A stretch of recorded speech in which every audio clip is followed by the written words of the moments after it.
Baik, kita mulai aja langsung ya. Ya, Kelompok 4, are you ready kids? Hai, Captain. Aduh, suaranya. Bismillahirrahmanirrahim. Assalamualaikum warahmatullahi wabarakatuh. Selamat pagi dan salam sejahtera bagi kita semua. Kelompok 4 di sini kami akan mempresentasikan tentang telekomunikasi. Di sini saya Farhan Ramadan dengan NIM 2019-1020-1105. Saya berperan sebagai moderator yang akan memandu jalannya presentasi. Pada anggota kelompok 4, silakan perkenalkan dirinya satu persatu. Waktu dan tempat dipersilahkan.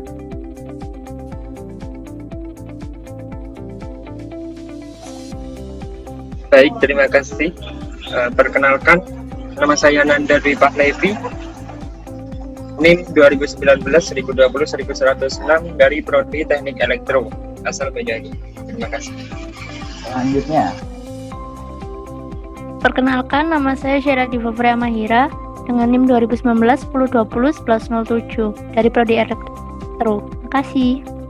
oke, baik. Selanjutnya, dalam presentasi ini kami membagi materi menjadi 3 subbab, yaitu pertama tentang si telekomunikasi itu sendiri, mulai dari definisinya, jenis-jenisnya, alat-alatnya, dan sebagainya. Kemudian akan dilanjutkan oleh subbab yang kedua, yaitu tentang sejarah dari telekomunikasi. Bagaimana si telekomunikasi ini muncul dan berkembang. Kemudian adalah materi yang ketiga, yaitu tentang dampak telekomunikasi kepada kehidupan kita. Baik, kepada pembawa materi yang pertama yaitu saudari Syara Diva Priya Mahira. Waktu dan tempat dipersilahkan. Next.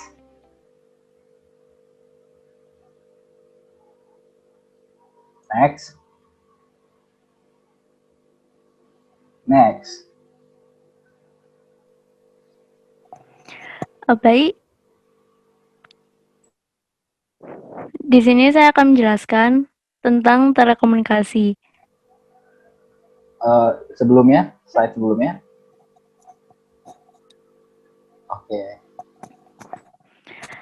Oke, pengertian telekomunikasi. Telekomunikasi sendiri adalah teknik atau cara yang digunakan untuk mengirimkan sebuah informasi. Informasi tersebut bisa berupa tulisan, suara, gambar, ataupun objek lainnya. Next. Untuk bentuk, telekomunikasi dibagi menjadi 3. Ada komunikasi satu arah, disebut simplex. Dalam komunikasi satu arah, pengirim dan penerima informasi tidak dapat menjalin komunikasi yang berkesinambungan melalui media yang sama. Contohnya, pagar, televisi, dan radio. Yang kedua, komunikasi dua arah atau duplex. Dalam komunikasi dua arah, pengirim dan penerima informasi dapat menjalin komunikasi yang berkesinambungan melalui media yang sama. Contoh, telepon dan VoIP. Dan yang terakhir, komunikasi semi dua arah atau half duplex. Dalam komunikasi semi dua arah, pengirim dan penerima informasi berkomunikasi secara bergantian, namun tetap berkesinambungan. Contohnya, fax dan chat room.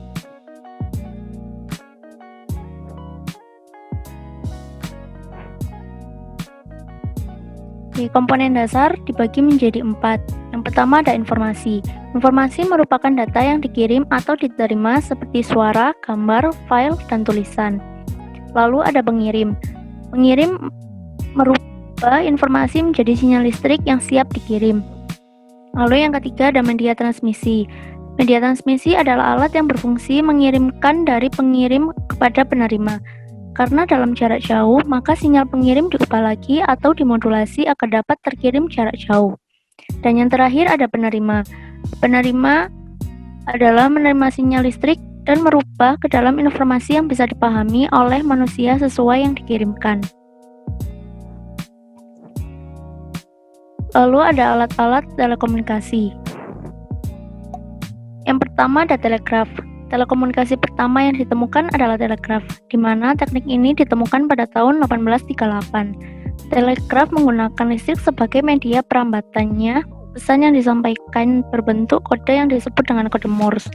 Kode tersebut terdiri dari angka, huruf, ataupun karakter-karakter lain yang diubah menjadi sebuah kode. Kemudian kode tersebut akan dikirim ke tempat lain yang berjarak sangat jauh. Setelah kode tersebut sampai di tempat tempat tujuan, maka telegraf akan menerjemahkannya kembali menjadi karakter yang dapat dimengerti oleh manusia seperti angka dan tulisan.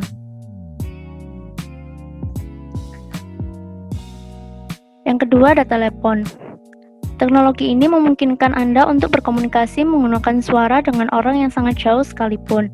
Cara kerja dari telepon sendiri ialah mengubah suara menjadi energi listrik, kemudian disalurkan melalui jaringan yang disebut jaringan komunikasi.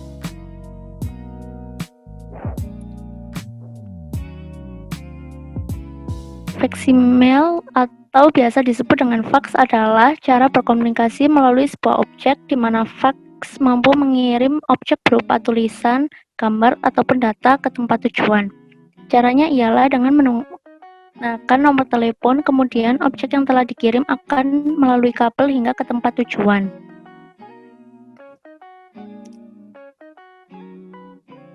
Alat komunikasi yang sangat populer di awal abad ke-20 ialah televisi. Alat ini sendiri menggunakan video dan suara sebagai media penyampaian informasi. Ia dapat berjalan dengan mengandalkan energi elektromagnetik. Energi ini hanya bisa menyampaikan informasi satu arah saja. Lalu selanjutnya ada radio. Sebelum adanya televisi, alat yang sangat terkenal sebagai media telekomunikasi adalah radio. Alat ini merupakan alat yang menyampaikan suara melalui gelombang yang disebut dengan gelombang radio. Gelombang tersebut bergerak dengan cara menyebar di daerah sekelilingnya.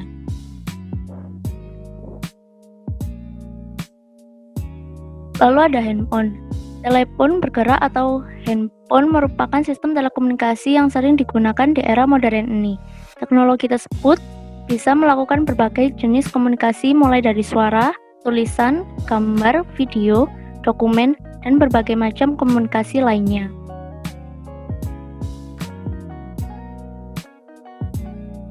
Yang terakhir ada web. Komunikasi berbasis web adalah komunikasi di antara para pengguna internet dengan menggunakan teknologi yang menggunakan platform internet. Walaupun begitu, saat internet populer di kalangan awam, yaitu sejak munculnya HTTP sebagai landasan website, masyarakat baru sekedar menggunakan internet untuk mencari berita atau komunikasi melalui email.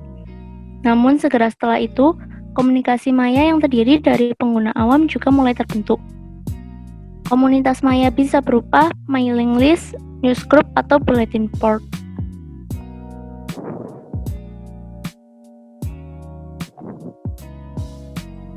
Baik, untuk materi yang kedua yaitu tentang latar belakang dari telekomunikasi akan disampaikan oleh rekan saya dari kelompok 4 yaitu Saudara Nanda Dwi Pahlevi. Waktu dan tempat dipersilahkan. Baik, terima kasih untuk moderator. Di sini saya akan menceritakan kelanjutan dari telekomunikasi. Pada abad ke-5 sebelum Masehi, kerajaan Yunani kuno dan Romawi menggunakan api untuk berkomunikasi dari gunung ke gunung.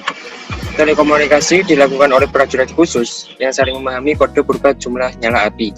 Telekomunikasi ini digunakan pada saat perang dan hanya efektif pada malam hari. Pada abad kedua sesudah Masehi, bangsa Romawi menggunakan asap sebagai media telekomunikasi. Mereka membangun jaringan telekomunikasi yang terdiri dari ratusan menara hingga 4.500 km.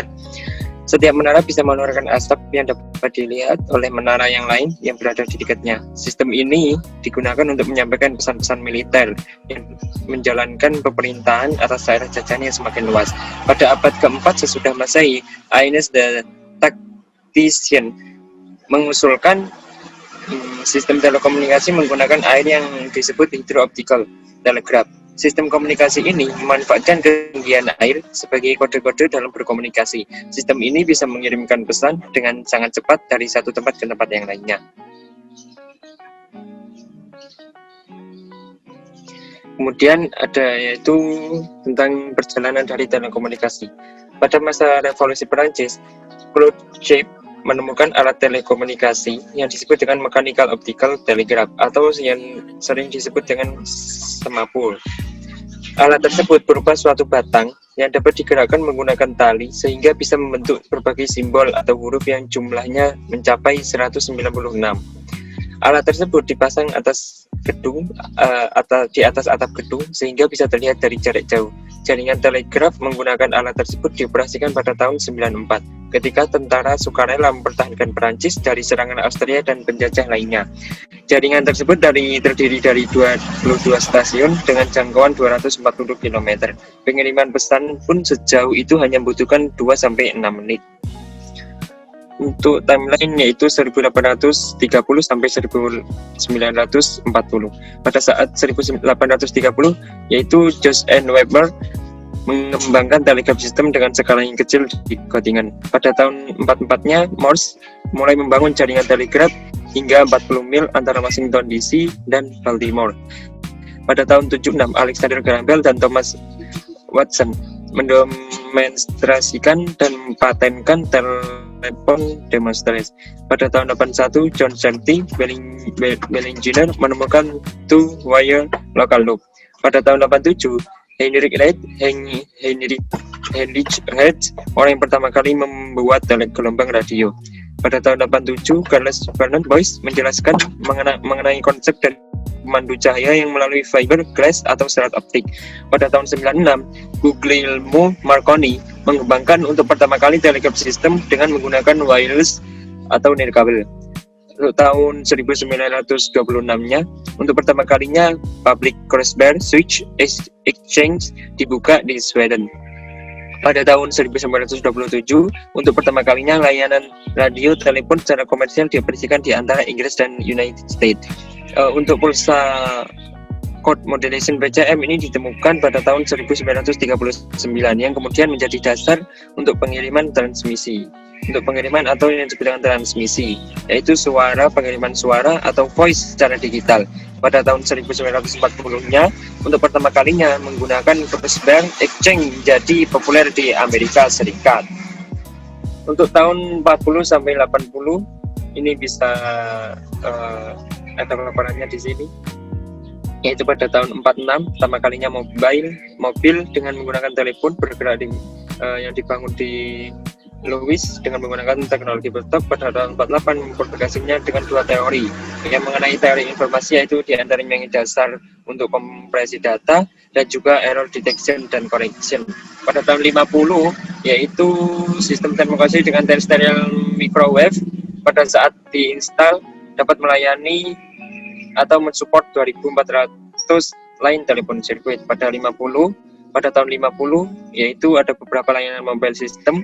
Terus kemudian ada untuk pertama kalinya yaitu paging access control equipment, yaitu ada yang disebut dengan PACE, yaitu paging sistem mulai didirikan. Pada tahun 86 yaitu menggunakan fiber optik dengan maka attenuation atau pelemahan mencapai 0,150 hingga 0,13 desibel atau kilometer. Pada pertengahan dekade ini 565 Mbps dengan sistem fiber optik digunakan untuk PSN Public Switch Network. Pada tahun 80 juga yaitu mulai muncul sangat efektif dalam melakukan transfer data. Dan terakhir yaitu pada akhir dekade ini AT dan T mengganti semua analog multiplex spring dengan digital multiplex spring. Kemudian ada timeline yaitu 80 sampai 90. 90-nya yaitu Motorola Files FCC. Yang kedua ada pada akhir dekade ada Virtual Private Networks. Kemudian yang ketiga yaitu ada modem 56 kbps. Kemudian dekade keempat yaitu mengimplementasikan koneksivitas dengan VPNs. Kemudian dekade kelima yaitu dikembangkan desktop video teleconferencing. Kemudian yang keenam pada dekade ini kabel modem mulai luar biasa dibangun untuk koneksi ke kabel televisi yang masih terus berkembang hingga saat ini. Kemudian ada timeline yaitu 90 sampai 98, yaitu 92 Bell Labs mendemonstrasikan 5 Gbps. Terus tahun 93-nya, tahun 92-nya 1 juta host telah dihubungkan ke internet. Kemudian 93-nya asymmetric digital subscribe lines digunakan untuk mendapatkan layanan yang lebih tinggi. Kemudian tahun 93 juga Internet Protocol version 4 ini ditetapkan untuk biasa digunakan dengan transmisi data melalui jaringan internet.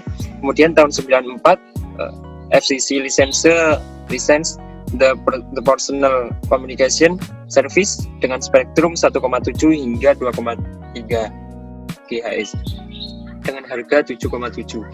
Pada tahun 96, 1000 base standardization mulai untuk 1 Gbps Ethernet, dan pada tahun 97 75% pada sekolah dasar dan 90% pada sekolah menengah di Amerika telah menggunakan akses internet. 25%-nya dan 30% kelas dalam sekolah dasar telah menggunakan akses internet juga. Spring Prop pada tahun 98 mengumumkan bahwa akan menggunakan paket switching network dalam pengiriman suara, data, dan video.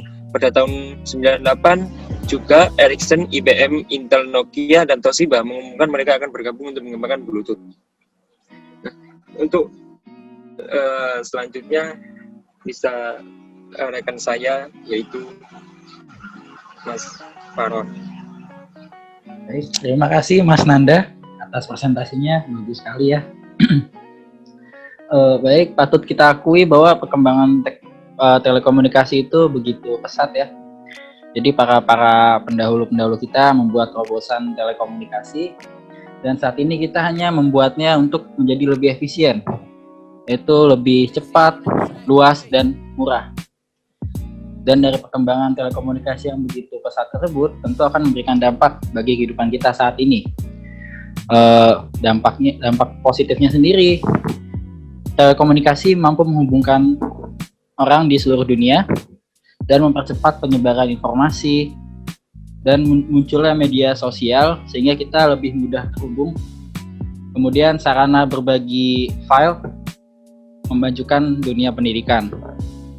Dan negatifnya sendiri menurunkan semangat juang karena segalanya serba mudah, membuka peluang kejahatan baru, kebocoran informasi, maraknya cyberbullying, dan penyebaran berita-berita yang tidak baik.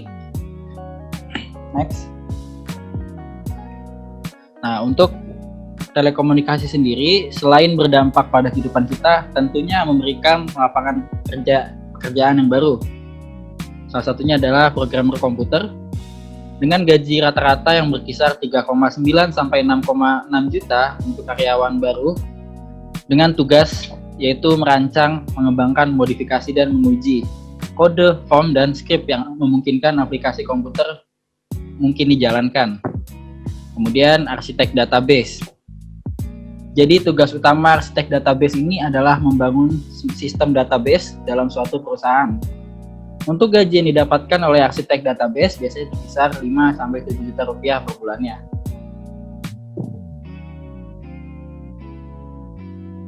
Next. Oke. Selanjutnya prospek kerja yang ketiga ya, yaitu manajer sistem komputer dan informasi.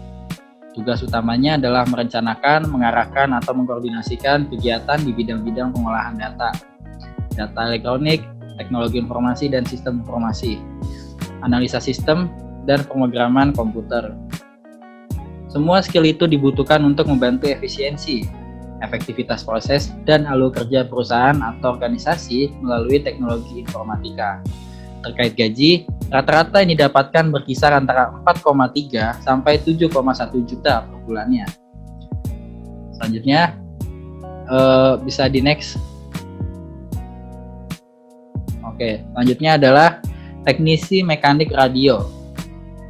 Nah, tugas mekanik radio ini meliputi perbaikan peralatan pemancar dan penerima sinyal frekuensi radio. Biasanya frekuensi radio dimanfaatkan sebuah perusahaan untuk servis kendaraan darurat. Untuk gaji bisa mencapai puluhan juta rupiah. Selanjutnya, next. Jadi itu adalah profesi yang kita dapatkan di internet. Sebetulnya banyak profesi yang bisa kita garap mengenai telekomunikasi ini, namun hanya segitu saja yang kita paparkan kali ini demi mempersingkat waktu. Sekian presentasi dari kelompok 4. Kurang lebihnya mohon maaf. Assalamualaikum warahmatullahi wabarakatuh.